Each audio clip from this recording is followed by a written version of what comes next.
तर आज आहे होळी आणि सकाळी उठल्यावर सगळ्यात आधी मला आधी देवपूजेच्या आधीसुद्धा हा पाठ उचलायचा होता, जे की काल माझा प्रदोषचा उपवास होता तर तो पाठ मांडलेला होता. तर अंघोळ झाल्यानंतर सगळ्यात आधी हेच काम पहिल्यांदा केलं. तर स्वागत आहे सगळ्यांचं आपल्या पुन्हा एका नवीन व्हिडिओमध्ये. तुम्हाला सगळ्यांचा आजचा दिवस सकारात्मकतेने भरलेला व आनंददायी असा जावो अशी साईंचरणी प्रार्थना करते. आणि आजच्या आपल्या व्हिडिओला आपण सुरुवात करूयात. तर सगळ्यांना होळीच्या हार्दिक शुभेच्छा. आणि तसं तर होळीचा जो काही नैवेद्य असतो तर तो संध्याकाळीच आपण बनवतो. आमच्याकडे संध्याकाळीच बनवला जातो, पण खूप त्याला जास्त वेळ लागतो म्हणून मी जे काही लाडवे असतात तर त्यांना आधी शिजवावं लागतं. तर त्यासाठी मी ते सकाळच्या स्वयंपाकाच्या आधीच मी त्यांना शिजत घातलं होतं, कुकर लावून दिला होता आणि त्यानंतर मग जो काही सकाळचा स्वयंपाक होता तर तो करायला घेतला होता. तर त्याआधी मागच्या व्हिडिओत मी तुम्हाला दाखवलं होतं की त्यांना बनवून झाल्यानंतर कशा पद्धतीने वाढवलं होतं आणि वाढवल्यानंतर मग त्यांना ज्या दिवशी आपल्याला बनवायचे असतात त्या दिवशी अशा प्रकारे थोडंसं तेल किंवा तूप घालून त्यांना तळून घ्यायला लागतं, थोडंसं भाजून घ्यायला लागतं. तळून नाही घ्यायला लागत, थोडंसं सुकं भाजून घ्यायला लागतं. तर ते सकाळीच भाजून ठेवलं होतं मी. आता त्यांना थोडंसं पाण्यातून वॉश करून घेतलं आणि इकडे कुकरमध्ये तुम्हाला दिसत असेल पाण्याला छान असं मी उकडून घेतलेलं आहे आणि एक उकडी आल्यानंतर आता हे लाडवं मी त्यात शिजण्यासाठी टाकते आणि थोडंसं तेल घालून कुकर लावून आपल्याला एक 6 ते 7 शिट्ट्या काढून घ्यायच्या आहेत. तर आता इथे मी ते लावून घेतले आहेत आणि ते बाजूला होत राहतील तोपर्यंत मी इथे आता माझा सकाळचा स्वयंपाक करते आहे. तर जी काही आपली गोल भेंडी असते तर त्याचीच भाजी मला आता बनवायची आहे. तर सुकी भाजी मी बनवते ते भेंडीची आणि त्यासोबतच कढीसुद्धा बनवलेली आहे. तर आमच्या इकडे ना खानदेशी भागात म्हणजे स्पेशली आता बनवता का नाही मला माहिती नाही, पण मी लहान होते तेव्हा आम्ही लहानपणी शेणाचे जे काही असतात तर ते असे वस्तू बनवायचो, जे काही भांडी वगैरे असतात ते शेणाचं नारळ बनवायचो, चूल बनवायचं, असं काहीतरी मला आता पूर्ण आठवत नाही, पण त्या वस्तू बनवायचो होळीत टाकण्यासाठी.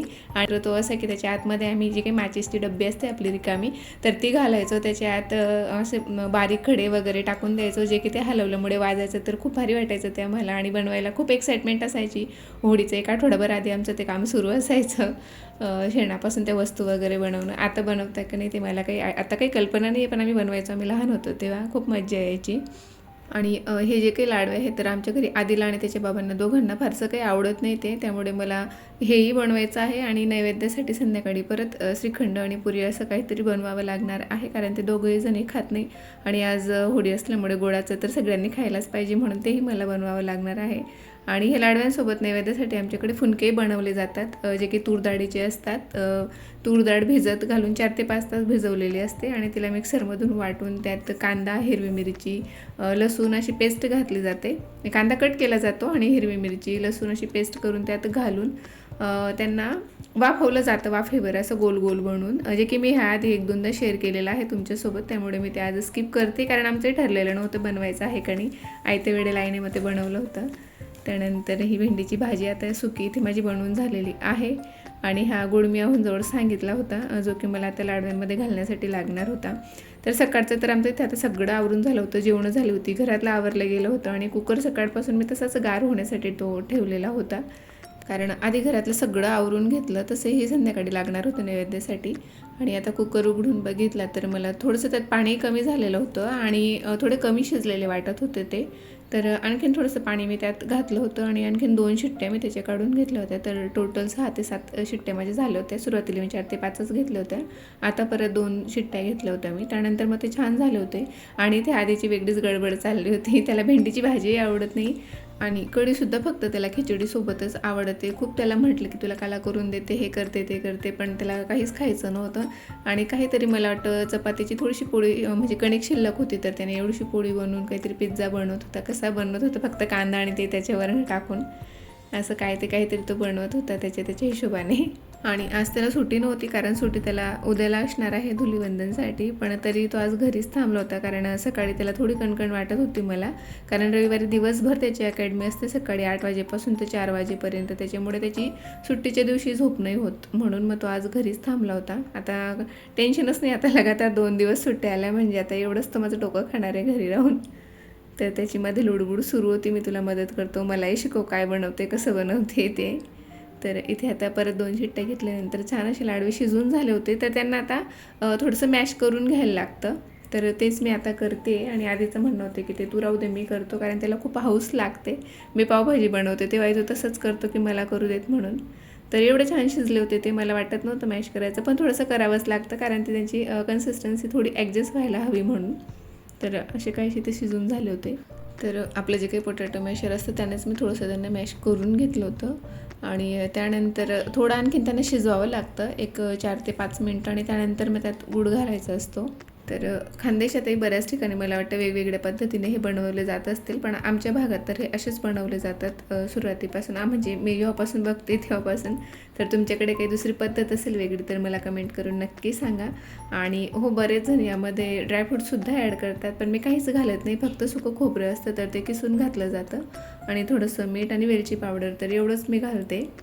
तुम्हाला हवं असेल बनवायचं असेल तर तुम्ही त्यात ड्रायफ्रूटसुद्धा ॲड करू शकता, पण मला फारसं ह्या गुळाच्या पदार्थांमध्ये ते आवडत नाही. साखरेचं एखाद्या वेळेस खीर वगैरे असली तर ते छान लागतं त्याच्यात, पण मी अशा पदार्थांमध्ये घालतच नाही. तर इथे मी आता गूळ कट करून घेते आधी आणि तोपर्यंत त्यांना मॅश करून थोड्या वेळासाठी अजून शिजत ठेवलेलं आहे मी परत, ज्यामुळे की ते छान असे घट्ट होतात, दाटसर होतात. आणि तसंही ते गूळ घातल्यानंतर सुद्धा आपल्याला पातळच दिसतात. ते गार झाल्यानंतर ॲक्च्युअल त्यांची जी काही कन्सिस्टन्सी असते तर ती येते अशी घट्ट होते, दाटसर. आणि त्यातल्या त्यात आमच्याकडे असंही म्हणजे बऱ्याच जणांना असे सुद्धा ते खायला आवडते की ज्या दिवशी केलं जातं त्या दिवसापेक्षा दुसऱ्या दिवशी ते आणखीन छान लागतं असं म्हणतात.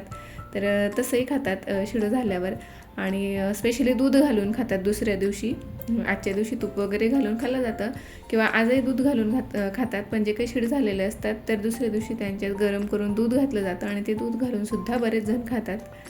तर मला तर काही तसं आवडत नाही, तूप घालूनच आवडतं आणि मी खूप कमी बनवले. तुम्हाला दिसत असतील गावे तर खूप जास्त मोठ्या प्रमाणात बनवले जातात, कारण ते दिलेसुद्धा जातात. कोणी असं दारावर आले की त्यांना आताही येत असतील मे बी, कारण आधी असे मागणारे वगैरे यायचे तर खूप जास्त बनवले जायचे आणि दिले जायचे.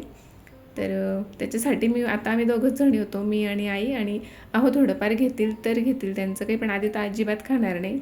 म्हणून मी आईने जेवढे बनवले होते त्याच्यातून पण अर्धे काढून ठेवले आणि अर्धेच मी आता इथे बनवते आहे. तर इथे मी हाच गुड आम्ही नेहमी वापरतो, सेंद्रिय गुड, जो की आमच्या शेजारीच मिळतो. इथे ड्रायफ्रूट्स वगैरे सगळं मिळतं तिथे, तर तिथून तो आणलेला आहे आणि त्यांच्याकडनंच आम्ही तो नेहमी वापरतो. चहासुद्धा खूप छान लागतो त्याचा आणि इतरही पदार्थ आम्ही त्याच्यानेच बनवते मी, जसे की पुरणपोळी वगैरे कधीतरी बनवतो तेव्हा. आता साखर पूर्णपणे बंद केलेली म्हणून. तर इथे मी गूळ कट करून घेतलेला आहे आता आणि ते शिजून झालेले म्हणजे शिजता येते आता, त्यातच आपल्याला हा गूळ आता घालायचा आहे. आणि हो, इतर ठिकाणी आजच्या दिवशीच रंगसुद्धा खेळले जातात, म्हणजे हीच होळी मांडली जाते, पण आपल्या इकडे मात्र होळी झाल्यावरच्या ते 5 दिवसांनी जो की रंगपंचमी येते तर तेव्हाच आपल्याकडे रंग खेळले जातात. आणि इथे नाशिकमध्ये तर स्पेशली खूप जल्लोषात आणि खूप मोठ्या प्रमाणात रंगपंचमी साजरी केली जाते.